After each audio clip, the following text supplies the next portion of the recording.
Le 10h midi, Sud Radio Média, Valérie Expert, Gilles Gansman.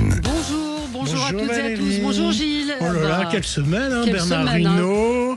On a eu Elise Lucet. Ouais, non, bravo, c'était une très on a très eu belle Claude semaine. de Koh-Lanta. Oh là Ouais. là. Et alors là, bouquet final. Karine Pascal Marchand Obispo sera avec nous et Pascal Obispo pour une grande soirée diffusée sur France 3 à partir de 21h20. Et puis Karine Le Marchand pour parler d'un doc exceptionnel, Famille de paysans 100 ans d'histoire. Ce sera dans quelques instants. Et alors, pas de zapping, Valérie. Oui. On a Pascal Obispo au téléphone. Oui, bonjour. Alors, je vous raconte le concept de ce soir, qui est un concept de Nagui. Ils ont dit à Pascal Obispo, sur une raison qu'il faut enregistrer une nouvelle émission, etc. Je pense qu'il va nous le raconter. Faut venir enregistrer au studio une chanson. Et en fait, ils il vont s'est fait préparer piéger. un show de 2 heures. On est d'accord, vous étiez au courant de rien. Ça a dû être une grande surprise.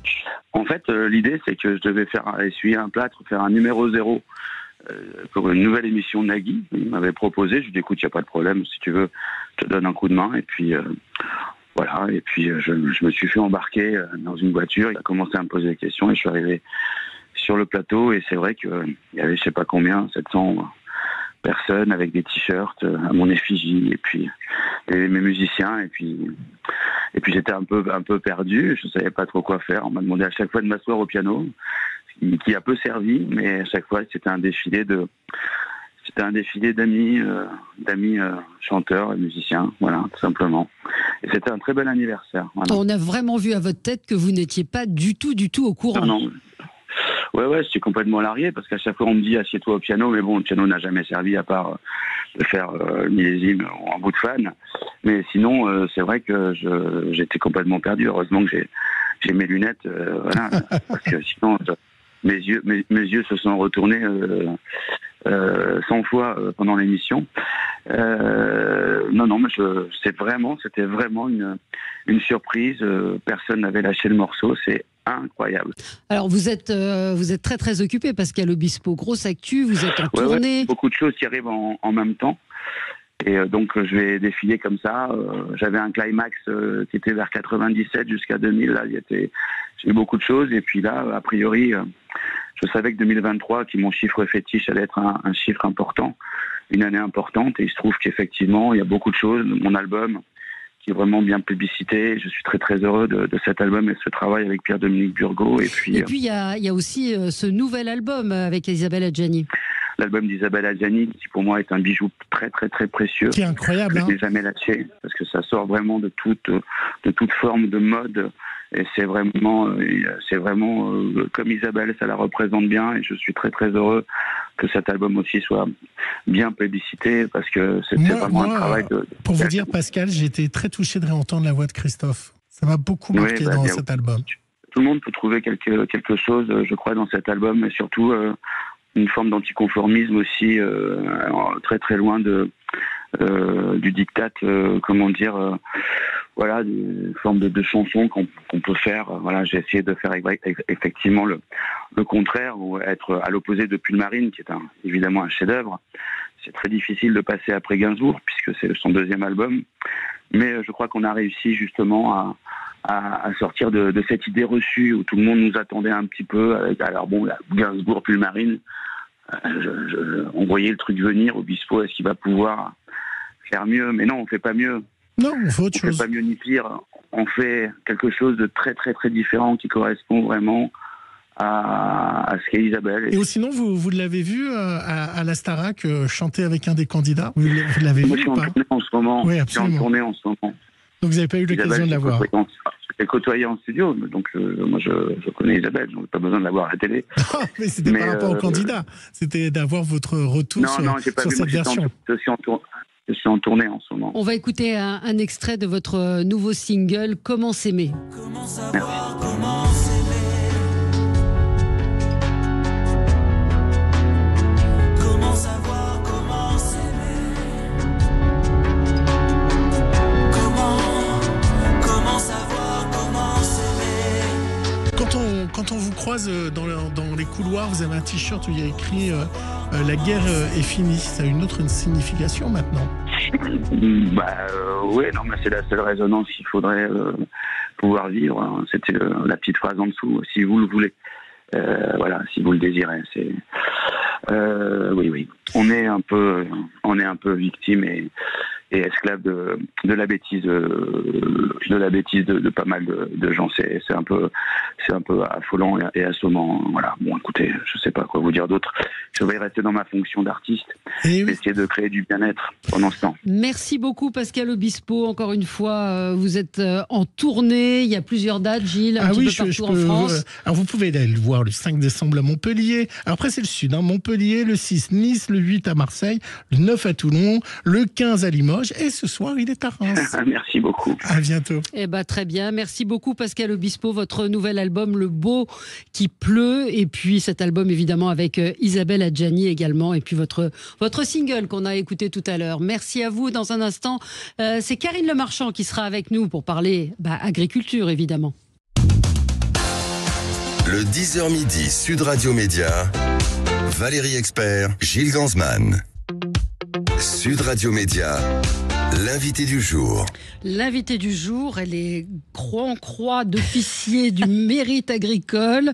C'est l'ambassadrice pour l'agriculture dans la région sud. Bonjour Karine Le Marchand. C'est marrant de me présenter comme ça. Oui, bonjour. Oui, c'est vrai. C'est vrai tout ça, non? Oui, il faut que je mette le pins peut-être. Oui, il est quelle couleur? Vert, c'est pour ça qu'on l'appelle le poireau. Le poireau. Ça s'appelle le poireau. Oui, bien sûr, le mérite agricole, mais vous êtes passé d'un... Je suis passée en business. En business. Voilà. Et la première La première, ça s'appelle commandeur. Commandeur. Voilà. Donc là, vous êtes croix d'officier du mérite agricole. Et vous êtes là ce matin pour nous parler de Famille de paysans, 100 ans d'histoire. C'est un documentaire formidable sur la vie des paysans, qui est très humain en fait. Moi, j'ai trouvé qu'il y avait ce qui change par rapport à des choses qu'on peut voir, des docs qu'on peut voir où c'est extrêmement historique. Là, vous avez mélangé beaucoup d'images d'archives et la vie d'agriculteurs que vous connaissez maintenant très bien. De toute génération. C'est ça. Alors, et leurs archives personnelles. C'était très compliqué à fabriquer parce qu'il fallait quand même faire une narration chronologique pour expliquer 100 ans d'histoire avec des archives historiques. Et puis sortir effectivement des archives commentées habituelles pour aller dans la vie des gens et tourner des séquences actuelles qui parlent du passé et d'aujourd'hui, c'était très très difficile. Oui, mais c'est très réussi parce que c'est à la fois historique, parce qu'on apprend 100 ans d'histoire, on apprend évidemment beaucoup sur l'agriculture, ce qui a changé beaucoup. Ouais. L'énergie, puis moi ce que j'ai trouvé bien aussi, c'est qu'on sort un peu des clichés. Quand on parle des agriculteurs, alors vous en parlez, mais le suicide, le glyphosate, la PAC est sortie de là. Quand on parle des agriculteurs, on oublie les hommes et les femmes. C'est ça. Important. Et puis on démarre quand même avec les chevaux de trait qui sont pas si loin que ça. La révolution du tracteur, il y a des gens... Deuxième guerre mondiale. Voilà, il y a des gens qui sont vivants, qui expliquent comment avec les chevaux travailler la terre, etc. C'est un travail incroyable. On va aussi laisser nos auditeurs le découvrir, mais raconter un petit peu la genèse de ce documentaire. Évidemment, l'amour est dans le pré, parce qu'on a besoin de le rappeler, depuis 14 ans maintenant. Oui, depuis 14 ans pour moi, 18 ans pour M6. Ouais. M6 qui est quand même attaché aux agriculteurs depuis très longtemps, qui fait souvent des semaines spéciales pendant le salon de l'agriculture avec des émissions, etc. Et qui m'a demandé, je rends à César ce qui lui appartient, c'est eux qui m'ont dit réfléchissons à faire vraiment un grand documentaire sur l'agriculture et sur l'histoire de l'agriculture. Je dis laissez-moi développer, voir ce qu'on peut en faire. On a vraiment travaillé avec des historiens, on a cherché les archives, etc. J'ai vu toutes les thématiques qu'il fallait nécessairement aborder. J'ai compris la révolution vraiment qui a eu lieu après la Deuxième Guerre mondiale. Et je me suis dit, mais c'est fou quand même tout ce qui leur est arrivé. Il faut qu'on parle de tous ces thèmes-là que les gens ignorent. Et puis après, je me suis dit qu'il faut qu'on trouve des familles avec leurs archives et des familles qui ont suffisamment conscience de cette révolution-là pour pouvoir nous en parler. Donc vous avez lancé un appel sur mes réseaux sociaux, sur Instagram, c'est toujours en ligne. 400 familles ça, c'est incroyable. En 48 heures. Incroyable. 400 familles nous ont contactés. On a mis 3 mois à tout éplucher, les appeler, etc. Parce qu'on voulait évidemment parler du maraîchage, de l'élevage, de la montagne, de la plaine, des céréaliers. On avait besoin en fait de montrer toute l'agriculture française et elle est très très riche. Et on a appelé, on est allé filmer des gens et petit à petit, certaines histoires correspondaient à telle thématique qu'on voulait aborder et donc on a réussi à en sélectionner. Quel personnage vous a marqué ? Tous. Ce qui m'a marqué, c'est la survie, parce qu'évidemment, ceux qui sont là, c'est des gens qui ont, malgré tout ce qu'on les a obligés de faire, parce que quand on voit le documentaire, on s'aperçoit que ce ne sont que des pions. Ouais, c'est ça. Et franchement, et ce qui est formidable, c'est la passion qui les anime, travailler 80-90 heures par semaine pour souvent pas grand-chose, et la fierté d'avoir réussi à garder la terre de leurs ancêtres. Et ça me bouleverse toujours parce que on sent qu'ils sont sur le fil. Hein. On est passé d'une période d'extrême pénibilité physique à une période d'extrême pénibilité psychologique. Psychologique, avec... ça n'a plus rien à voir. Ouais. Et vous développez aussi le sujet des aides, de l'absurdité dont on a géré ces paysans et ces agriculteurs. Ils aiment le mot de paysan ou pas? Ou c'est agriculteur? En fait, on montre bien la différence. Ouais. On est effectivement passé du terme paysan, le pays aussi, quand on dit pays et paysan, bien sûr, à agriculteur et à exploitant et à agri-businessman maintenant. Bien sûr. C'est-à-dire qu'il y en a qui... Oui, ça recouvre énormément de choses. C'est ce qu'on voit aussi dans le document. C'est-à-dire qu'il y a ces énormes entreprises, mais même dans ceux que vous avez interrogés. Je vois ce producteur d'endives, moi, qui m'a beaucoup touchée, parce que c'est une situation incroyable, quoi. Et puis je pense à eux, là, parce qu'ils sont dans le Nord, ils ont été inondés, etc.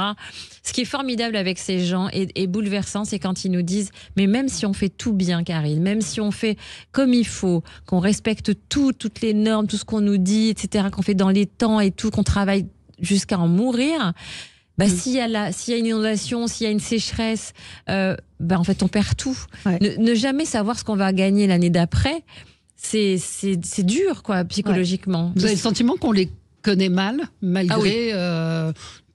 tout ce qu'on peut dire sur eux, ou voir L'amour est emprunt, c'est une émission de divertissement, mais qui malgré tout dit la un certain nombre de choses. La solitude est une conséquence de leur difficulté. Ouais. Mais en fait, ils sont incompris. Ils sont brinque-ballés par les institutions, par les politiques qui prennent des grandes décisions à leur place, qui leur disent ce qui est bon pour eux. Et comme malheureusement ils ne sont plus majoritaires avec l'exode rural, ils ont découvert en un temps record le bashing. Avant, la plupart des Français, entre les deux guerres, étaient agriculteurs. Ouais. Donc, il n'y avait pas cette espèce de mésamour, de réputation, c'est de votre faute si ça pollue, s'il n'y a plus d'eau, si les vaches font caca trop, etc. Bon, bref, c'était pas des questions qu'on se posait. Mais c'est parce qu'il y a eu une décision politique qui a dit on arrête toutes les petites fermes, on passe à des grandes fermes de plus en plus grandes qu'on va financer pour être compétitif au niveau européen, que tout d'un coup, les petits sont morts en quelque sorte. Et qu'on a commencé à les pousser à consommer des engrais, des pesticides sans leur expliquer, etc. Et qui sont devenus, malgré eux, des pollueurs. Et puis, moi, ce qui m'a plu vraiment, c'est le sujet dans le sujet, c'est qu'on voit l'évolution de la femme et de l'agricultrice.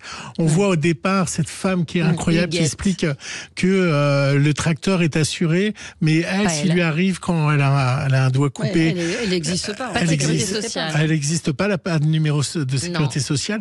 Et elle dit un truc incroyable, c'est nous, à l'époque, on puait la vache. Ah oui, ça c'était les barbans. Ils avaient incroyable. Ils avaient honte de l'odeur qu'ils avaient. Bah oui, parce qu'ils vivaient à 7 dans une pièce quand même, et qu'ils n'avaient pas d'eau courante, et qu'ils se lavaient au puits, et que forcément, par rapport à tous ces anciens agriculteurs qui commençaient à aller à la ville, qui étaient instituteurs, etc., ils n'avaient plus les mêmes moyens, et que tout d'un coup, on commençait à mal les traiter, oui. Vous pensez, vous, que le métier, parce que c'est quand même un métier d'agriculteur, va passer par les femmes, justement? Oui, il y a 28% des exploitations maintenant qui sont dirigées par des femmes, sur complètement un autre modèle que celui qu'on a décrit avec Huguette. Huguette, elle était femme d'agriculteur. Ouais. C'est pas la même chose d'être femme d'agriculteur non reconnue et de monter une exploitation. C'est pas la même chose. Mais encore aujourd'hui, les femmes agricultrices n'ont pas les mêmes droits que les autres femmes françaises. C'est-à-dire ? Par exemple, aujourd'hui, votre enfant est malade. Les agricultrices vivent sur leur lieu d'exploitation. Votre enfant est malade, donc pour le garder, vous devez faire appel à un service de remplacement. Il n'y a pas forcément de monde qui va venir ou qui est formé, etc. Donc déjà, c'est compliqué. Et ensuite, quand il faut 2-3 jours pour déclencher le service de remplacement, il faut avancer l'argent. Quand on n'a pas de trésorerie, et on voit bien qu'il y a souvent des problèmes de trésorerie, ils ne peuvent pas le faire. Donc qu'est-ce qui se passe ? Toutes les agricultrices, alors y compris de L'Amour est d'Empré, me racontent que quand leur enfant est malade, soit elles le laissent avec 42 fièvres dans le lit, soit elles l'emmènent dans la poussette pour la traite des vaches, parce qu'il n'y a pas d'autre solution. Mais ça, c'est pas juste, en fait. C'est incroyable, là. Et on voit aussi que, parce que peut-être vous voulez vous lancer comme agricultrice, pourquoi vous dites à un moment, moi aussi j'ai des lombriques. Comment ça, vous avez vu, on a regardé le doc. Oui, c'est vrai, attention. j'ai acheté une Donc maison. vous cultivez, vous êtes vous-même agricultrice. Elle est ambassadrice. Non, mais vous êtes ambassadrice pour l'agriculture, donc ça dans veut la dire région que, sud, voilà. j'ai acheté une maison à C'est quoi Aix-en-Provence. cette histoire de J'ai lombriques 1 hectare, c'est pas Ouais. non plus de ouf autour de ma maison, mais c'est vrai que je ne fais que des plantes adaptées au climat. Tout est éco-responsable, et donc pour retourner la terre, pour l'aérer. Les lombriques, c'est formidable parce qu'ils mangent tout. Vous pouvez mettre vos déchets alimentaires, etc. Et en fait, ils creusent, ils font des petits tunnels, et donc ils réaèrent la terre. Et en fait, ça donne. Il y a quoi alors dans votre potager? Pour l'instant, j'ai pas des potagers, j'ai des plantes. J'ai des un plantes. verger. Ah, vous avez un verger. Et des chênes truffiers. On vous retrouve De 10 cm. pas mal. Non, mais Donc, pas les truffes, l'arbre. Oui, j'ai bien compris. On n'est pas prêt de venir manger la brouillade. Non, Ce sera la pour vos brouillade, arrière-petits-enfants. Hein. Je pense que là, Non, pas on est... du tout. Au bout de 6 ans, c'est bon. 6 Ah bon ans. Oui. C'est vrai que ça Bah, pousse c'est à mes ses agriculteurs qui sont venus me les planter. chaînes. C'est vrai Mais que ça non. pousse. Ah bah ils sont venus, j'ai le fumier d'Aurélia, c'est l'épouse de David, ils sont, mais c'est incroyable, ils C'est sont vrai formidables. Oh non mais vous pouvez pas C'est-à-dire savoir, que ça me touche. vous créez vraiment une relation avec, c'est pas, Pas je avec prends mon tous. sac et je m'en vais. Pas avec tous, mais avec certains, oui. Et c'est eux qui me conseillent. Ils sont vraiment partie prenante et puis ils sont contents de m'aider. Ah non, mais j'ai beaucoup de chance. Dans le documentaire, on vous retrouve évidemment, vous êtes au contact et à la question des agriculteurs et vous êtes comme vous êtes, c'est-à-dire sans langue de bois, sans tabou, et vous les interrogez sur les sujets aussi compliqués comme le suicide, comme la maladie, les cancers, les pesticides. Moi, ça m'a glacé d'entendre. Effectivement, vous dites qu'il n'y a pas aujourd'hui un agriculteur qui n'a pas eu dans sa famille un proche qui a eu un L'agriculteur qui a cancer. perdu son fils de 14 ans quand même. Et son qui neveu. témoigne, et son neveu. Et son père Le qui était malade. témoignage est d'une force incroyable. De pudeur. Ouais. Oui. Oui, Et parce sa que fille a c'est pas- décidé de passer, sa sœur a décidé de passer au bio. Mais comment c'est pas évident justement pour eux de parler de ça. Ils sont contents que justement d'avoir cette fenêtre là ou pas. Vous Ils avez savent senti qu'on va en que parler. ça a été difficile de les amener à se confier sur ces sujets-là. Non, c'est un peu comme quand on va chez le psy. Je pense qu'on sait de quoi on va parler en fait. Quand j'arrive, ils savent que on est là pour évoquer justement leur réalité et ça fait partie de leur souffrance, mais sous un prisme de prise de conscience. Et j'arrête tout ça et je change de type d'exploitation. C'est ça, parce qu'en fait, il y a des, on parle souvent du glyphosate et tout ça, et il y a des études complètement contradictoires. Oui, c'est ça. Mais vraiment, c'est très compliqué de savoir. Mais les études, elles sont basées sur du glyphosate qui serait répandu dans des conditions optimales. Or, on voit bien dans le documentaire qu'en fait, au départ, ils n'étaient pas formés, ils n'étaient pas équipés, ils n'avaient pas de gants, ils n'avaient pas de trucs, les tracteurs n'avaient pas de cabine. Ils répandaient à main nue. Ils disent, on voyait bien que ça faisait des trous dans le ciment. Donc c'est fou. Et ils n'avaient rien. Ouais. Donc voilà. Parce que nous, on a régulièrement dans mes débats Jean-Baptiste Moreau qui, lui, défend le glyphosate en disant qu'aucune étude n'a prouvé qu'il y avait un lien entre les cancers et ce pesticide-là en particulier. Alors il n'y a pas que les cancers, il y a aussi les maladies neurologiques. Ouais. Et c'est un long débat. Je suis d'accord avec vous, je ne peux pas vous affirmer dans les faits. Ouais. Mais eux, ils disent quoi eux, ils disent juste qu'ils ont 3 attention, cancéreux dans leur famille et Ouais. qu'on leur a pas dit pourquoi. C'est tout ce qu'ils disent. Et que donc. Mais du coup, ils ont plus envie de les utiliser, ces produits. Non, en l'occurrence, les fougères sont passées au bio. Bien sûr. Ouais. Ouais, ce qu'on voit. Ouais. Il y a aussi l'évolution, je le disais, l'évolution du métier. Hein. On voit ces images incroyables, les images d'archives sont dingues. Ah ouais. Et puis aujourd'hui, ils se sont diversifiés. Il y a des circuits courts. Il y en a il y a celui qui fait des rillettes maintenant. En fait, ce qui est génial, c'est qu'à travers ces familles d'agriculteurs qui ont donc survécu à tous ces systèmes, c'est parce qu'ils ont réussi à prendre le bon chemin et à s'adapter en fait à ce qui allait ou ce qui n'allait pas. Et effectivement, ceux qui survivent dans de bonnes conditions sont des gens qui ont diversifié, qui font plus un seul type d'aliment, qui vendent à la ferme ou en direct. Absolument. Et qui sont peu ou prou sortis du système. Qui se sont réinventés, Voilà. qui ont trouvé d'autres circuits. Il y a aussi le choix d'André Lefranc que vous avez fait, qui est sorti justement, qui était quelqu'un qui avait à l'époque fait couler beaucoup d'encre, qui avait eu beaucoup de réactions. C'était un choix justement de lui, c'est vraiment pour... lui, il incarne la crise du lait. Ouais. Il incarne vraiment ce système où de père en fils, ils ont fait du lait. On les a poussés, on les a encouragés à investir pour faire de plus en plus de lait. Et tout d'un coup, patatras, les industriels ont acheté du lait moins cher ailleurs. Ouais. Et donc, une vache que vous le vendiez Bien ou sûr. pas son lait, vous devez la traire matin et soir. On peut pas s'arrêter, on peut pas diminuer la chose. Ouais. Donc de toute façon, le travail ne diminue jamais. Mais quand on ne vend plus parce qu'il y a trop de lait, et on s'est arrivé à un moment donné où il y avait trop de lait au niveau européen par rapport à la consommation, donc les prix ont baissé. Et du coup, ils jetaient leur lait. Vous imaginez ? Ouais, D'un bien sûr, côté, bien sûr. ils ont des aides. Ouais, c'est ça, l'absurdité, ce que vous dénoncez absurde, aussi. et ils jettent du lait. Absolument. c'est On va fou. marquer une pause et on se retrouve dans un instant avec vous, Karine Le Marchand. À tout de suite. Le 10h midi, Sud Radio Média, Valérie Expert, Gilles Ganzmann. Sud Radio, le supplément média. Le supplément média, toujours avec Karine Le Marchand pour ce documentaire formidable à ne pas manquer. Lundi soir sur M6, 21h10, famille de paysans, 100 ans d'histoire.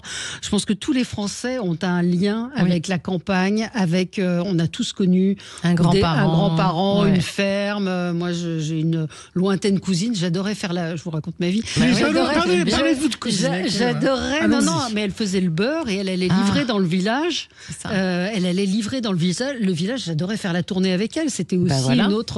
une autre époque et la traite des vaches. Et Oui. mais c'était il y a pas si longtemps que ça parce que Non. je suis très jeune. Mais c'était il y a pas si longtemps que ça. Mais on voit comme les choses ont évolué. C'est ce qu'on voit aussi. Mais à travers reviennent le doc. aussi un peu. Ouais. Ouais. Depuis le confinement, on voit bien quand même qu'il y a des gens des villes qui se rapprochent de la Absolument. campagne et qui ont conscience quand même que c'est pas mal de montrer à ses enfants que le beurre n'est Oui, pas en n'arrive plaquette pas en et que le plaquette lait est en brique. directement. Est-ce que justement, depuis que vous faites ces émissions, vous avez changé votre comportement alimentaire ? Oui, alors après j'ai pris de l'âge aussi. Il s'est passé 14 ans, la ménopause et il a fait small. Donc oui, voilà. Donc moins de beurre. Ouais, voilà, moins de beurre. Je suis devenue en plus intolérante au lait de vache. Mais ça, c'est autre chose. Mais c'est vrai que. Vous allez être une de public. Elle est intolérante au lait de J'ai vache. déjà dit. Ah bon, Ouais, justement, j'ai déjà dit. Ouais. ce serait en 4e. alors. Mais c'est vrai que je mange français. Ouais. C'est vrai que ce discours-là, pour moi, il y a 20 ans, était un discours un peu des extrêmes, qui était un peu anti-Europe, anti-ouverture d'esprit. Et je ne pensais pas qu'un jour, 20 ans plus tard, je serais en train de vous dire il faut manger français. Ouais. Quand on achète de la salade en sachet à moitié italienne et à moitié espagnole, qui est bourrée de saloperies, on se fait du mal à nous et on tue l'agriculture française. Alors que si on prend une petite salade locale, Faut on la laver, c'est nettoie, compliqué. on la nettoie, Mais on la plus met dans cher, un sac, et plus c'est cher. moins cher. Moins Vous cher. plaisantez au kilo? Ah bah non, c'est beaucoup. C'est ce qu'il faut faire passer Ah bah oui. comme C'est beaucoup message moins cher. aussi. Et puis effectivement de choisir peut-être manger moins de viande, mais mieux. Mais exactement. Et puis les légumes, effectivement, ça a une. Et puis on mange un pas des goût fraises l'hiver. Il faut complètement renoncer, différent. il faut être un peu frustré, c'est pas grave. Parce que quand la saison arrive, on est content de retrouver certains fruits. Qu'est-ce qu'il vous a dit, Marc Fesneau? Il l'a vu le film ou pas? Non, je crois pas qu'il Les l'a vu. agriculteurs. Ouais. Non, je l'ai vu, mais il l'avait pas encore vu. Il n'avait pas encore Je vu. l'ai C'est pas lui qui revu vous a depuis. décoré. Ouais. Mais à la fin, vous vous adressez aux politiques. C'est-à-dire qu'il y a quand même un message politique qui est là et que vous avez envie, vous, de porter. Parce qu'on est en danger. En Ouais. fait, il y avait 2 millions de fermes dans les années 60. Il y en a 380 000. Les agriculteurs sont une population quand même assez vieillissante. 2 sur 3 ne vont pas être remplacés. Chaque semaine, il y a des fermes qui ne sont pas reprises. 2 sur 3. Ouais. Vous vous rendez compte? C'est un vrai problème parce que si on n'a plus assez pour nourrir la France, on va acheter à l'étranger. Bien sûr. Je peux vous dire que les normes ne sont pas les mêmes. Que manger bio, par exemple, en France, c'est pas la même chose. Non. C'est pas surveillé de la même façon que manger bio en Espagne, Absolument. en Italie, etc. Et qu'on va dépendre des autres. Et il y a déjà des choses aussi qui sont dues à la non-transparence de l'alimentation. C'est un Ouais. scandale. Quand vous achetez de la viande limousine, que vous la payez cher, certes, elle est née dans le Limousin, elle est tuée dans le Limousin, mais entre-temps, elle va se faire engraisser en Italie par des choses que vous ne contrôlez pas. Mais non. Et ça, bien sûr, et ça, c'est pas transparent. Et donc là, vous réclamez Ouais. effectivement plus de transparence. Il faut que les animaux, on sache où ils ont vécu de la naissance à la mort, ouais. dans quelles conditions ils sont morts. Un animal qui souffre, quand il meurt, Bien sûr, il dégage des toxines qui sont mauvaises pour la personne qui va Mais- les manger. Mais Alors vous c'est avez- quoi? vous C'est l'étiquetage? Ça passe par où? Ça passe par quoi? Ça passe par une justement décision politique. Ouais. À un moment donné, la transparence, c'est si on se dit j'ai pas d'argent, ok, t'as pas d'argent, monsieur le président, super, mais tu peux quand même obliger les gens à mettre le prix d'achat de l'agriculteur en face du prix de vente. Mhm. Ça, c'est une décision qui peut se faire. Et on voit bien avec les endiviers, quand ils vendent 90 centimes d'euros le kilo d'endives, que eux on baisse, alors que ils ont des coûts exorbitants d'électricité et qui sont à la gorge. La consommatrice, elle paye de plus en plus cher. Elle paye 4 euros le kilo son endive. Si elle sait combien on lui a acheté, il y aura quand même une petite révolution intérieure. Vous verriez, ministre de l'Agriculture? Moi, je suis tellement pas diplomate que je te colle une guerre civile en 10 minutes. Tiens. Mais ça vous intéresserait de vous engager Mais je le fais quelque part. Oui. Non, mais de façon plus officielle. Mais est-ce qu'on écoute plus les politiques ou les gens qui font la télé quelque part? Non, mais là, moi, ils me disent, vas-y toi. C'était comme ça à l'école déjà. Vas-y toi. Bon, après, tu te fais saquer par le prof principal, c'est pas grave. Mais au moins, il y a un message qui passe. Et je trouve que ce documentaire, s'il est vu, c'est un acte politique parce que on remet toutes les choses quand même. Vous remettez les choses à leur place. À leur juste place par rapport aux agriculteurs. On fait passer des messages et les gens vont réfléchir. Vont réfléchir parce qu'il y a plein de choses qu'on ignore. Et effectivement, le fait, vous dites le producteur qui jette son lait, on l'a su à l'époque, mais c'est bien de le rappeler, de dire qu'on les paye pour ne pas cultiver aussi. Il y a des aberrations sur les aides. Absolument. Et les aides, elles sont faites pour l'extensif. Donc ça veut dire aussi que plus tu as de grandes terres, plus tu vas toucher la PAC. Mais sauf que les petits maraîchers, ils n'ont pas des grandes.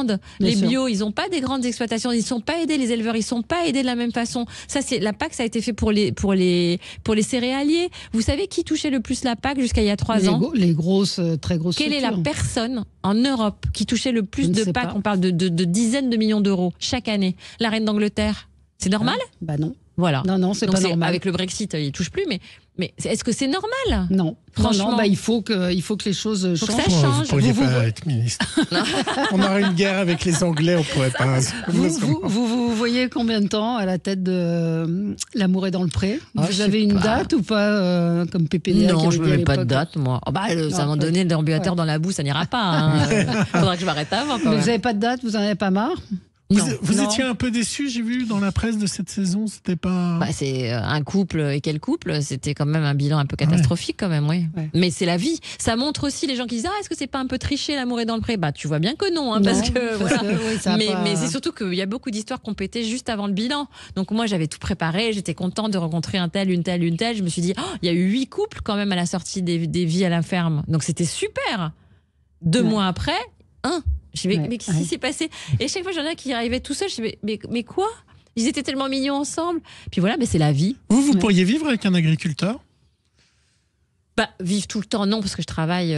Non, mais est-ce que vous pourriez tomber amoureuse ou ça serait très compliqué quand même de vivre avec un agriculteur? Si, je pourrais. Ça dépend lequel. Hein. Oui, évidemment. Voilà. Ça dépend lequel, ça dépend ce qu'il fait. C'est sûr que si c'est un agriculteur. Si, parce qu'ils sont super accaparés, vous pouvez pas sortir, vous pouvez. Comme ça, c'est super, mais qui travaille. Moi, je sors avec ma copine. Mon rêve. Il y avait le producteur d'Armagnac il y a quelques années qui était pas mal. Voilà. Pierre et Fred, vous repérez, vous. Oui, mignon, Pierre. Il y en a plein d'autres. Oui, il y en a plein. Puis ils ont une générosité tous qui est assez frappante. Cette femme qui était comme un général et qui a été très critiquée par la presse, est-ce qu'elle a maintenant du recul? Est-ce qu'elle est malheureuse ou elle s'est pas rendue compte de ça ou c'est vraiment son caractère et elle est un peu... je pense que c'est un mélange. D'ailleurs, on a vu au bilan, elle dit je suis comme ça, et peut-être qu'elle avait besoin du regard, de mon regard, et en tout cas de la parole de Patrice qui n'arrivait pas trop à lui dire ce qu'il en était. Et je crois que ça va mieux. Après, vous savez, dans les couples, on n'est pas chez eux. Hein, on sait pas. Il y a aussi des couples qui paraissent super soudés et c'est une catastrophe chez eux. Hein. Oui. On ne sait pas, puis c'est la vie. Après, ils ont le libre arbitre, ils font ce qu'ils veulent. Hein. Oui, et après, ils deviennent des stars, comme le couple homo qui est devenu une star, leur séparation, l'adoption d'un enfant. Ouais. On les voit souvent chez Cyril Hanouna, on les voit souvent. Est-ce que c'est eux qui ont besoin de reconnaissance ou c'est les médias qui vont les chercher? C'est les deux. Les deux. Je pense que, on se disait tout à l'heure, passer à la télévision, ça confère un certain pouvoir. C'est un peu dramatique parce que je suis animatrice et je suis là en train de... Ma parole porte plus qu'un agriculteur qui a travaillé toute sa vie. Mais c'est un fait, donc profitons-en. Oui. comme ça. Après, on parle d'émissions qui surfent sur le buzz et qui prennent un peu des gens qui sont dans le moment, dans l'instant en lumière. Ils le torpillent un peu, ils le pressurisent et puis après ils le remettent à sa place et ils changent. C'est un autre concept aussi. Ouais, comment ils le vivent, la fin de L'amour est dans le pré? Justement. C'est pas évident. Certains sont super contents. Ouais. Parce qu'ils sont agriculteurs. Ouais. Ils repartent avec ou sans quelqu'un, mais ils repartent dans leur vie qui est leur vie, leur quotidien. Ils sont pas réseaux sociaux. Quand on travaille 10 heures par jour, au bout d'un moment, on n'est pas sur son téléphone. Ceux-là, ils sont très contents que ça s'arrête parce que ça les a perturbés un petit peu. Ils me disent, tu sais, quand même, cette année, j'ai pas fait le même rendement. Hein. Je t'en veux un peu. Je dis, pardon. Mais donc voilà. C'est drôle. Quand ils ont trouvé, ils sont super contents. De toute façon, c'est une ouverture d'esprit. Ils voyagent, ils seront des amis. Ils regrettent jamais de faire cette émission. Peut-être un ou deux, mais en globalité, ils sont super heureux. Et ils repensent leur rapport au travail différemment parce que tout d'un coup, ils ont pris 2-3 jours qu'ils faisaient jamais de vacances. Ils se disent, c'est quand même pas mal. Ouais. Donc ça, ils sont contents. Il y en a d'autres qui ont découvert. Qui ont découvert la télé, le pouvoir de l'image. Qui ont cru que l'amour que des inconnus leur témoignaient était du vrai amour. Et ceux-là, ils en deviennent dépendants et c'est très difficile. Quand RMC Découverte reprend un peu la même formule et reprend des anciens candidats, ça vous énerve, ça vous choque ou ça vous en fichez? C'est compliqué. Le patron de RMC Découverte, c'est un super ami. Donc, et un ancien d'M6. Un ancien d'M6. Et je l'adore, Stéphane, et je l'engueule, et il se marre. Et il me dit, c'est de bonne guerre. Je lui dis, tu as raison. Ensuite, comme je vous dis, l'émission étant terminée, nous, on n'a plus de lien officiel avec les anciens. Si eux ont des choses à vendre et qui se disent, je vais continuer à tirer ce petit fil de notoriété pour en tirer des choses... ils font ce qu'ils veulent en fait. Ça regarde. Mais c'est rarement des très belles émissions. Petite question média, Olivier Limonier va arriver avec un talk show sur M6. Ah bon Oui. Je ne savais pas. Non, mais non, mais je vous assure, je ne savais pas. Ah, je croyais que vous faisiez exprès en me disant bon. Mais non, quand ça Elle va arriver avec un talk show sur M6, ça a été annoncé. Hein. Je ne lis pas la presse, je suis à la campagne, excusez-moi maintenant. Donc vous auriez aimé, vous, avoir un talk show aussi? Elle va arriver à 19h, logiquement. Je peux pas, moi. Pourquoi? Parce que je suis pas là. Oui, mais ça a changé. C'est quand l'émission? C'est tous les jours. Logiquement, ça à la rentrée. Je peux pas, moi. Elle va présenter un talk show. Non, mais moi, ça fait longtemps qu'on m'a proposé de faire un talk show. C'est bien, vous êtes journaliste média. Nous, on attend que ça sorte, nous, pour savoir. Non, mais on m'a proposé... Non, on m'a proposé 1000 fois de faire un talk show sur M6. Je peux pas. Votre truc. Je peux pas. Oui, mais même une hebdo. Ah non. Allez. Ils veulent pas l'hebdo. Ouais. Ah, ils veulent une quotidienne. Ils veulent une quotidienne. Donc c'est vrai que le rythme de ce que vous faites est parfait parce que vous êtes concentré sur une période. Ouais. Non, c'est toute l'année, moi. Oui. Entre les portraits. Oui, c'est vrai, les portraits, les docs, la com, les voix, les trucs, plus la France Incroyable Talent. Vous avez un petit peu de temps quand même. Non. Mais c'est pas. Voilà. Et puis ambition intime. Voilà. Vous voyez, c'était dans la presse. Ça dépend, on s'intéresse aux copines. J'allais y aller sur ambition intime. Voilà, et ambition intime revient. Vous faites faire je suis à fond là. Alors, on va faire la relève. Il y aura qui? Il y aura Darmanin? Il y aura Darmanin, Bardella, Rousseau, Roussel, pour l'instant. Rousseau a dit oui? Bien sûr, avec moi on me dit toujours oui. Toujours oui. À part vous, tout le monde m'a dit oui. Brigitte Macron, non? Brigitte Macron. La relève, j'ai dit. Valérie, c'est quoi? C'est pas gentil. Non, mais c'est pas la relève. Non, mais vous dites personne me dit non. Elle vous a dit non, le président de la République aussi. Alors elle m'a dit oui, mais autour d'elle, on m'a dit non. C'est dommage. C'est pas pareil. C'est dommage, ça aurait pu être bien. Mais j'aurais adoré. Et donc ça, ce sera pour quand? C'est beaucoup de préparation parce qu'il faut savoir qu'il y a un an. De toute façon, moi, c'est toujours 1 an ou 2 ans de boulot. Parce que là, ce doc-là, ça a été quoi? 2 ans de travail. Oui, c'est ça. Nous, on est devant la télé, les auditeurs aussi écoutent, qui nous écoutent, c'est énormément de travail. Toujours. De faire un document qui a été réalisé par Delphine Signé, qui est merveilleuse. Voilà. Et vous, que j'adore. Vous faites la voix et le commentaire. Je le produis, je prends les risques financiers. Voilà. Non, c'est sûr. C'est une équipe, on est une toute petite équipe, on veut pas faire plein de volume parce que je suis pas capable. Moi, je suis petite fille de commerçant, je suis une besogneuse et pour moi, le diable est dans les détails. Donc, il faut que tout soit joli, la colorisation, le mix, l'image, le drone, on refait, machin. Je ne sais pas faire en gros volume. Donc, une ambition intime, c'est de l'artisanat.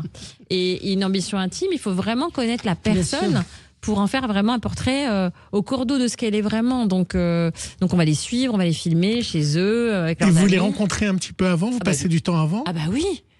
Vous allez passer 15 jours avec Sandrine Rousseau à discuter avec elle. Non, mais je l'ai vu longtemps avec mon équipe. Et puis là, maintenant, on est en train de faire l'enquête avec tous ses proches. Au téléphone d'abord. Après, on voit s'il y a des axes qui nous intéressent. Qu'est-ce qu'on pourrait retrouver.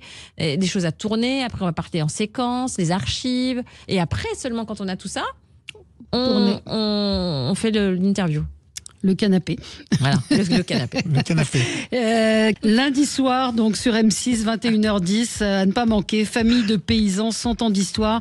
C'est très complet, c'est atypique comme documentaire et c'est émouvant parce que on découvre ce quotidien des paysans, moi j'aime bien dire paysans, de ces agriculteurs et vous avez pas il faut en parler. Non. Bah, si on se plante. Si ça marche, ça marche. Plus ça marchera, mieux ce sera parce que je pense que. Il y a un message. Il y a un message et puis les agriculteurs ont besoin d'amour aussi. Donc je pense que si on les comprend, on pourra plus facilement leur dire merci et bravo. Merci beaucoup Karine Le Marchand d'avoir été avec nous aujourd'hui et nous on se retrouve dans un instant pour les débats. À tout de suite. À suivre sur Sud Radio, mettez-vous d'accord, Valérie Expert.